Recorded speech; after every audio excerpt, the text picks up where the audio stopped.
everybody, this is Brittany with the Homestead Trail, and in today's video we are going to go over a crash course on how to raise chicks for the absolute beginner.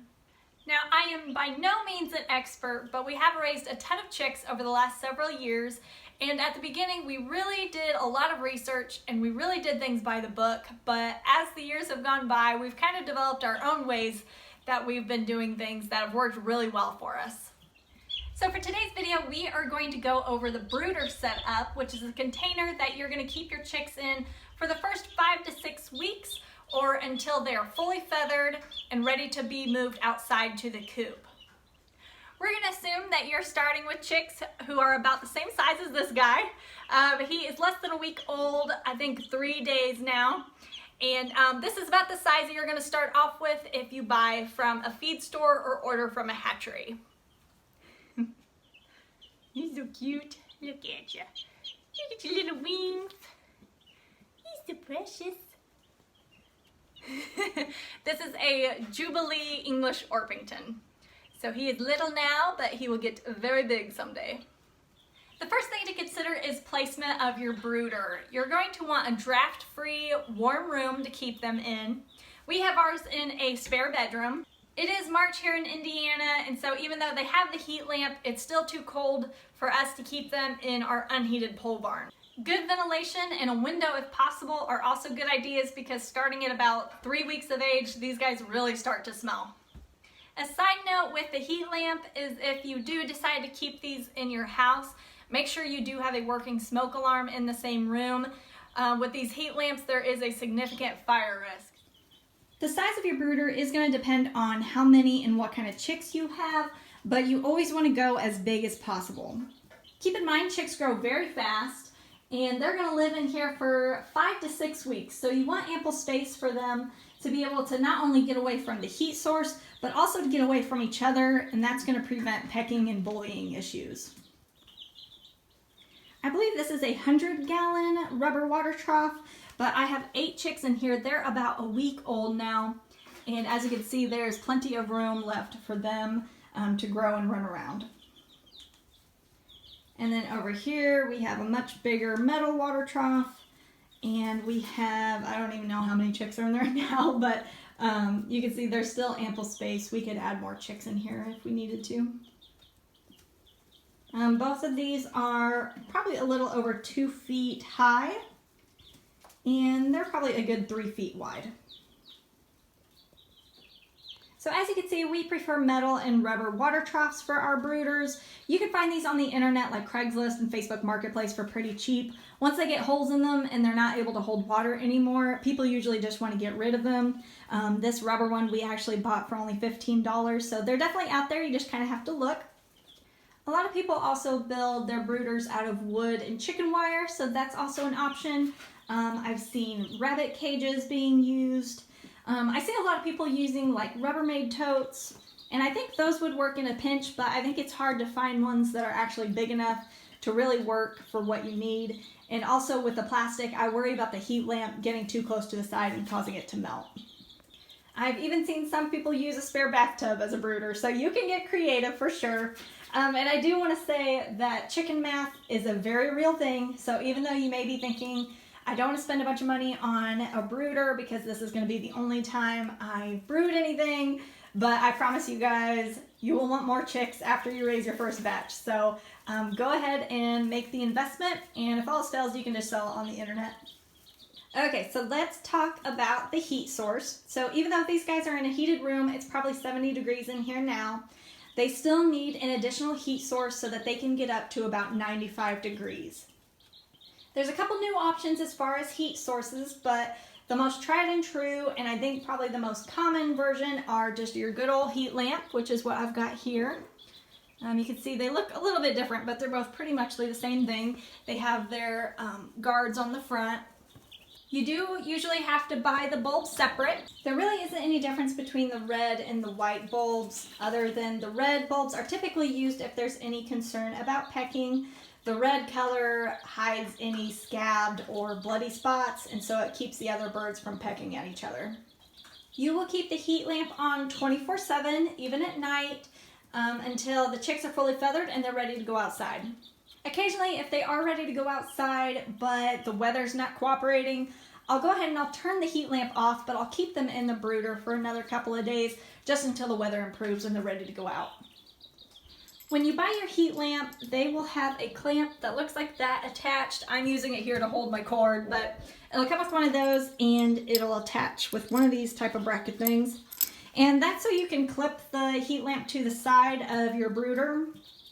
But I don't really like doing it that way. I think it's too easy to knock it off.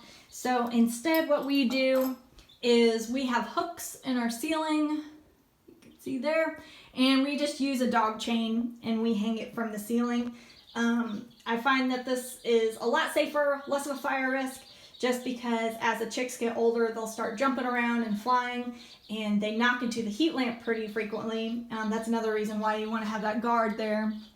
And so whenever it's hanging, it just kind of swings around. You don't have to worry about it falling and getting in the shavings and catching on fire. For placement of the heat lamp, I like to put it slightly off to the side.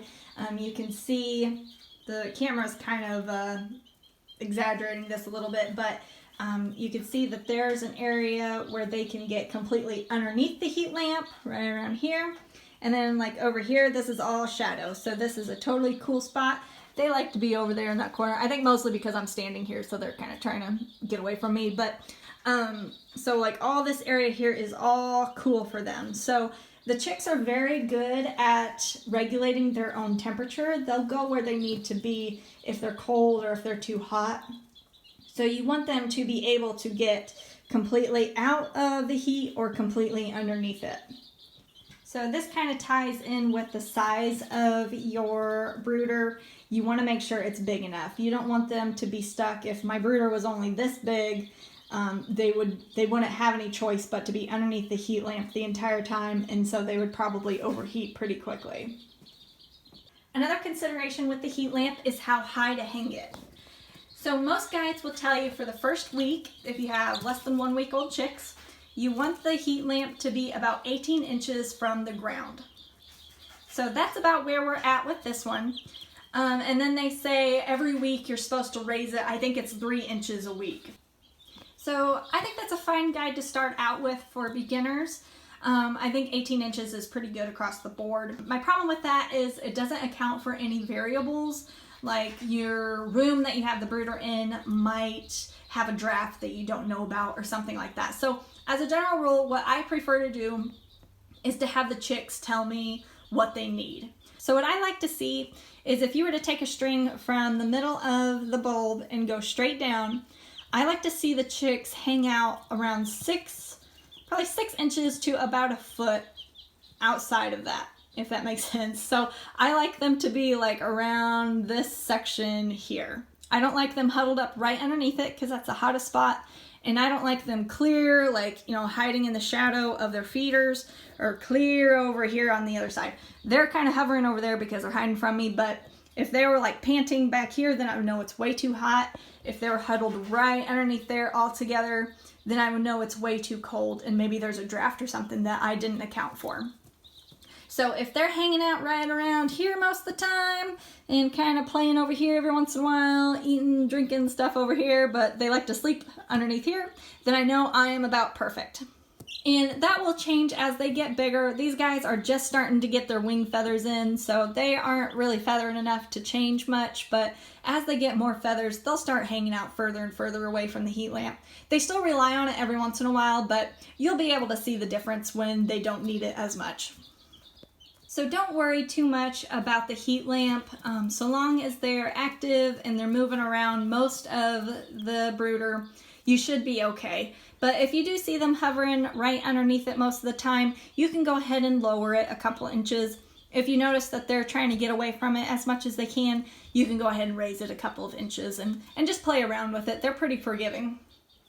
For bedding, I like just regular old pine shavings. It's cheap, it's easily available. I don't really care as far as fine or medium flakes. It doesn't really matter to me. I like a fairly thin layer. If you get it too deep, once they really start scratching, guess where all those shavings are gonna go? Yep, right into the water. So save yourself some time and don't put it too deep. They don't really need it to be that deep anyways. You could also use like shredded paper or paper towels. Those are fine. You want to avoid using cat litter. I've heard that that's not very good for them if they eat it, and they will eat it. Every time I add new chicks, they're just pecking around, eating all the flakes, and I've never had any have any issues from that. It always just passes right through. You also want to avoid using just flat newspaper. What will happen with that is it's too slippery of a surface, and they'll end up getting splayed legs from that. So in my opinion, the best option is just pine shavings. It gives them something to scratch in, and it's nice and easy to clean too. If you're going to have any type of waterfowl in with your chicks, ducklings and goslings love to sit next to the waters and just splash water everywhere. So it only takes maybe an hour for them to completely trash a freshly cleaned brooder with shavings. So if you're brooding chicks with ducklings or goslings, my recommendation is to have a section of your brooder that also has straw on top of the shavings. The straw won't absorb the water, and it'll give the chicks somewhere dry to stand. You'll also want to get some waterers. The more the merrier, especially as you get more and more chicks. If you have like less than 10, I would say one waterer is fine, but if you have the room to put more, I think that's always a good idea just in case there's some bullying going on, and especially if you have chicks of different sizes. So as you can see in this brooder, we've got a little water over here and then a much bigger one down there. At any feed store, you can get these super cheap little plastic chick waterers. They're only a couple dollars a piece. And I like to have multiples of these since I breed chicks and I go through several different batches. I'm always rotating these out so I can bleach the dirty ones and let them dry out and replace them with clean ones immediately. So these are super cheap. Same with the bigger ones. If you've got a lot of chicks, you'll probably want to get one that's more that size. You could use an adult waterer for chicks, but you want to make sure if the water is super deep that they can reach it. You know, when they're only a couple days old, their little legs are real stubby, so they can't reach very high up. And you also want to make sure that it's not so deep that they're going to drown in it. So if you find that it'll otherwise work, you're just kind of worried about them drowning, you can just put some rocks in the bowl down here, and that'll keep them from getting hurt. So probably for the first week, the waters get emptied and refilled at least once a day. But as they get older and they start scratching around and getting those shavings in there, it's usually at least twice a day. And then once a week, everything gets taken out and scrubbed out and bleached. You'll see in stores like Tractor Supply, they'll sell these little vitamin and electrolyte packets that you can add to their water. Those are perfect for like if you bought some hatchery birds and they've been in the mail for 3 days and you think they could probably use a little pick-me-up. That is perfect for that, but so long as your birds are otherwise healthy, those are not necessary for daily use. Just plain tap water is perfect. When we have freshly hatched chicks, what I like to do for the first couple of days is just lay a paper towel in their brooder and pour the feed on top of it. I do that just so it's easier for them to find, and I make sure that they are eating a lot in the first couple of days. But after that, I like to switch them just to one of these cheap plastic chick feeders. Again, you can use an adult feeder for chicks, just so long as it's not so deep that they can't get into it. The main purpose of this type of a feeder is just to keep them from scratching it and getting the feed everywhere and getting shavings all up in it. It just helps keep everything cleaner. If you have a lot of chicks, you can use one of these style feeders. Again, the same with the waters. The more chicks you have, it's better to have multiple feeders just so nobody is ever left out. As far as cleaning the brooders, the shavings in both of these are about a week old, and it's still actually looking pretty good, so I might wait another day or two, but in general, I try to clean out all the bedding and replace it with new about once a week. But that's going to depend a lot on how big your brooders are and how many birds you have. As they get closer to being able to be outside, they are going to get a lot messier and a lot smellier. So at that point, typically I'm cleaning out the brooders probably twice a week. So don't worry if this seems a little bit overwhelming at first. I promise once you guys get set up correctly for chicks, they're actually very easy and very low maintenance to take care of, and they are so much fun to have around. So that completes our first crash course on raising chicks. Stay tuned, we have some more videos planned.